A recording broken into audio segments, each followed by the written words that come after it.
Welcome to Set Free 24/7. My name is Robert, and I am so glad that you're here.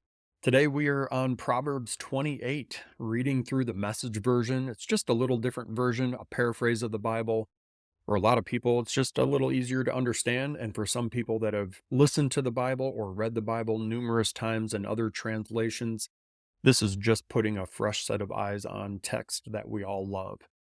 And Proverbs is just really wisdom for living, good instruction, and these are timeless truths that, even though they were written thousands of years ago, they still apply in today's life. Today is chapter 28, and it's doing great harm in seemingly harmless ways. So the wicked are edgy with guilt, ready to run off, even when no one's after them. Honest people are relaxed and confident, bold as lions. When the country is in chaos, everybody has a plan to fix it, but it takes a leader of real understanding to straighten things out. Man, it's a prayer of mine every day that we have leaders that have real understanding, and I hope it's one of yours too. I mean, I don't care what party you're with, that doesn't matter to me, one hill of beans. So, and we'll go on here. The wicked who oppress the poor are like a hailstorm that beats down the harvest. If you desert God's law, you're free to embrace depravity. If you love God's law, you fight for it tooth and nail. Justice makes no sense to the evil-minded. Those who seek God know it inside and out. It's better to be poor and direct than rich and crooked. Practice God's law and get a reputation for wisdom. Hang out with a loose crowd and embarrass your family. Get as rich as you want through cheating and extortion, but eventually some friend of the poor is going to give it all back to them. God has no use for the prayers of people who won't listen to him. Lead good people down a wrong path and you'll come to a bad end.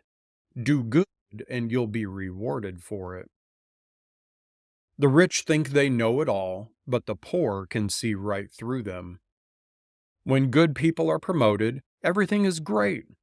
But when the bad are in charge, watch out. You can't whitewash your sins and get by with it. You find mercy by admitting and leaving them. A tender-hearted person lives a blessed life. A hard-hearted person lives a hard life.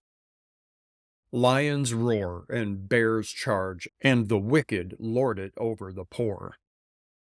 Among leaders who lack insight, abuse abounds, but for one who hates corruption, the future is bright. A murderer haunted by guilt is doomed, there's no helping him. Walk straight, live well, and be saved. A devious life is a doomed life. Work your garden, and you'll end up with plenty of food. Play and party all day, and you're going to end up with an empty plate. Committed and persistent work pays off. Get-rich-quick schemes are rip-offs. They even had get-rich-quick schemes back in the Bible day. That's crazy. I wonder what they were doing for a get-rich-quick scheme back then. If you have any ideas on what that could be, drop it in the comments. I would love to know. Playing favorites is always a bad thing. You can do great harm in seemingly harmless ways. A miser in a hurry to get rich doesn't know that he'll end up broke. In the end, serious reprimand is appreciated far more than bootlicking flattery. Anyone who robs father and mother and says, "So, what's wrong with that?"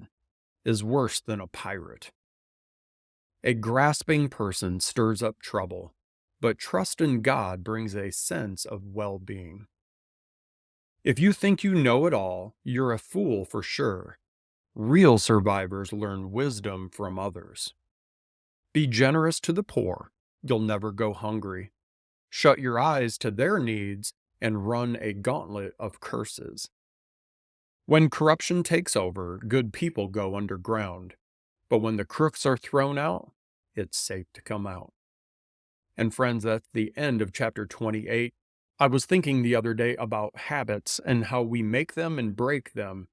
And this has been a very good exercise in making a good habit for me, just posting a quick video every day going through Proverbs and just talking a little bit about verses that mean something to me. This is a practice that I began while I was in prison, and I loved going through Proverbs. I've done it probably 10, 12 times or more.